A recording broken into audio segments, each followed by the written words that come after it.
skill to be a champion again. However, before this, he was a guy that you couldn't get through. You couldn't survive with. And once I showed people that all you gotta do is get through that, then nobody's ever gonna go in there thinking that he's unbeatable now. That was his identity. And that's gonna be such a tough task for him to fight people that aren't scared of him. I'm not the This brings us to the exact trait that makes Gaethje genuinely terrifying. He possesses a completely different category of power. If you ask the fighters who have traded leather with him, they all state the exact same thing. His skeleton feels dense, his hands hit like concrete blocks, and his impact is unlike anything else in the division. That is a unified consensus among elite martial artists, which gives the claim massive credibility. His striking isn't just fast, it is physically destructive. Every single hook he throws threatens to turn the lights out completely. That is exactly why the orbital fractures were so completely catastrophic. The orbital bone is a fighter's worst nightmare. One clean connection completely ruins your depth perception. You are looking at a champion who can no longer trust his eyes when the stakes are life and death. This wasn't a gradual decline. It was a sudden, violent shift that dictated everything else. Was it tactical genius from Gaethje, or a cruel twist of fate? Either way, it proves how incredibly small the margins are at the championship level. One strike alters everything.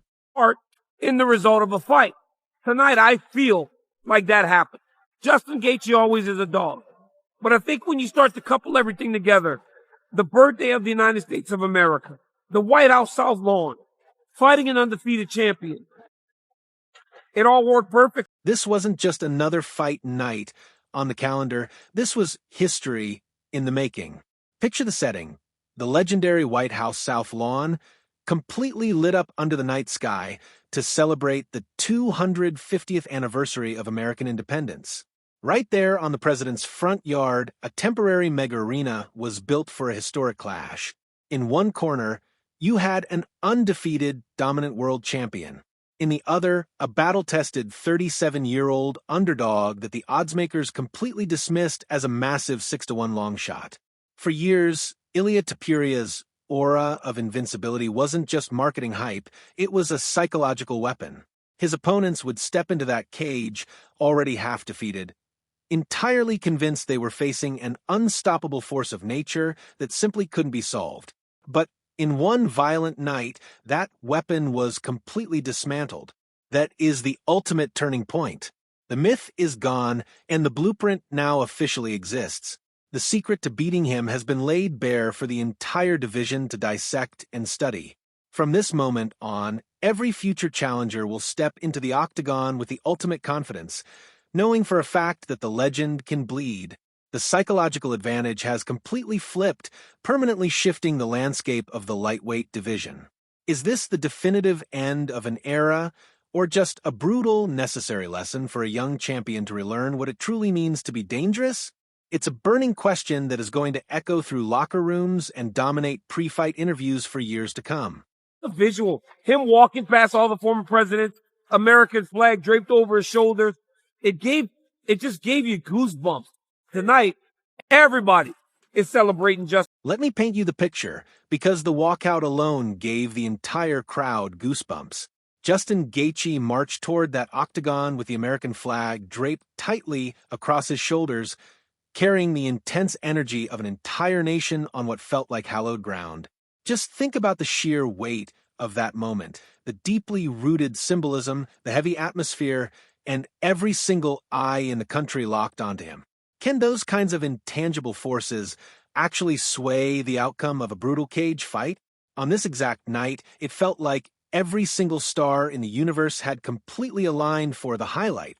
The massive celebration, the flag, the gravity of the moment, all while staring down a champion everyone believed was completely untouchable on the most American stage imaginable. Was it pure coincidence?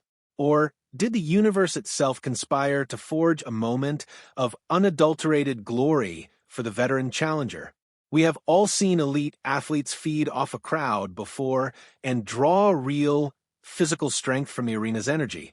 But we rarely, if ever, see a perfect storm quite like this one, culminating in a victory this shocking and this definitive. How much of it was Gaethje's elite skill, And how much was destiny simply handing him his legendary moment? The public debate is going to rage on for a long time, but one thing is dead certain: nobody who watched it unfold will ever forget it. Boy, he got it done. And he got it done against a guy that was not willing or wanting to give away his championship. And coming back the way he did with those devastating body shots that would have finished any ordinary great fighter. But Justin Gaethje's not an ordinary great fighter. He's above the ordinary when it comes to chaos and punishment that he can dish out and take. Make no mistake, this is a story of resilience that borders on the inhuman.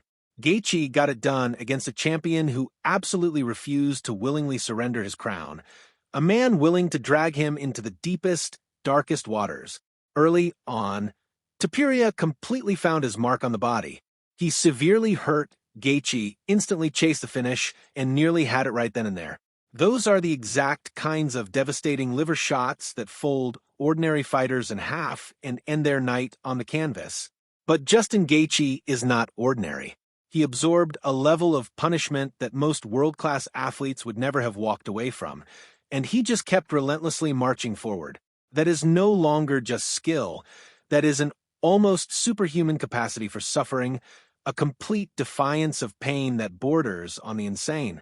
So, this wasn't merely an athletic victory. It was a total coronation, a spectacle absolutely soaked in American iconography, with a warrior draped in the flag marching straight through living history. This is the exact stuff legends are carved from, producing moments that completely transcend sports and become permanently burned into our cultural memory. But here is the cruel, striking symmetry of the fight game. For every hero rising, there is a legend falling. While the entire crowd roared for Gaethje, the silence surrounding his opponent was deafening. What does it really mean when one man's greatest triumph requires another man's most public, most brutal unraveling? First round, the very, very first punch that Gaethje hit Ilia right in that freaking eye, the right eye in the orbital area. And I think, and I'm not saying I'm right, but I think that started the downfall, because every single time that he get hit in that eye, I think maybe he got both his orbitals. And that unraveling may have started with a single, perfectly placed punch. Watch those early exchanges closely, and you'll spot it. Gaethje finding Topuria's right eye, target locking that orbital area almost immediately. Here is the leading analytical theory, and it's a chilling one. That early damage is what quietly triggered the entire downfall. By the end of the night, Topuria had suffered severe orbital fractures around both eyes, with the right side absorbing the absolute worst of it. Just sit with that reality for a second. On one side of the cage, you have body shots that would crumple anyone else being shrugged off by a challenger who refuses to break. On the other side, you have a dominant champion slowly losing his ability to see clearly in the single most dangerous environment on Earth. That is the exact kind of hidden, debilitating factor that never shows up on a casual highlight reel, but it completely rewrites the story of a fight. It shifts the conversation away from a simple "the underdog got lucky" narrative into something far more surgical and analytical. It leaves you with a question that should send a genuine shiver down your spine. What if this entire fight was effectively decided long before the crowd even understood what was happening? He has some power, right? He has something different in his hands. His bones are a lot thicker. Like every fighter that's fought him said that he's probably the hardest hitter they've ever faced. Which brings us to the exact trait that makes Gaethje so genuinely terrifying. He has power, but it is a completely different category of power. If you ask the fighters who have actually stood across from him inside that cage, they will all tell you the exact same thing. His bones feel thicker, his hands feel like concrete blocks, and he hits harder than anyone they have ever faced in their entire lives. That isn't just one person's opinion. It is a widespread consensus among elite, world-class athletes, which lends the claim massive credibility. His striking isn't merely highly skilled, it is physically exceptional. Every single shot he throws carries the genuine threat of ending the night right then and there. That is exactly why the orbital damage was so incredibly catastrophic. The orbital bone, just hearing those words makes you wince, doesn't it? one clean punch, and suddenly it's not even about managing pain anymore. It's about severely compromised vision. It's about a dominant champion who can no longer trust his own eyes when the stakes could not possibly be higher. Make no mistake, this wasn't a slow, grinding decline. It was an immediate, devastating impact that set the tone for absolutely everything that followed. So, was it tactical genius from Gaethje landing that precise, perfect shot, or a cruel twist of fate that no game plan on earth could have defended against? Either way, it clearly shows you just how razor-thin the margins really are at this elite level. One wrong move, one unfortunate strike, and the entire arc of a career changes forever.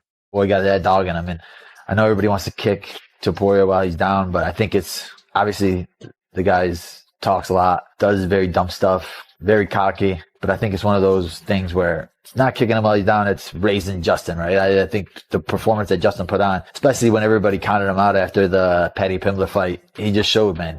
That boy has the most violent. But here is where the criticism gets real, because not all of this can be blamed on bad luck. Look closely at that first round. Topuria stayed patient, sure, but he was walking forward like the danger didn't even exist, almost as if he didn't respect Gaethje's power at all. Against a notorious knockout artist, marching straight into the pocket while eating clean shots is a dangerous game, especially since those punches hurt significantly more when you are feeding them your own forward momentum. This strongly hints at overconfidence from a champion who had quietly started to believe he was completely untouchable. And honestly, why wouldn't he? Up until that night, he had dismantled everyone in his path. He was undefeated, the heavy betting favorite, and universally hailed as one of the very best pound-for-pound fighters alive. Why change a formula that had never failed him once? But Gaethje's physical gift, those concrete hands, turns that exact mindset into a death sentence. You can train an athlete for speed, for endless endurance, and for flawless technique. But how do you actually prepare for a man whose very anatomy seems built for pure demolition? That is the true depth of the problem Topuria unexpectedly walked into, leaving us with the ultimate question. Did he genuinely miscalculate that power, or was he completely blinded by his own legend?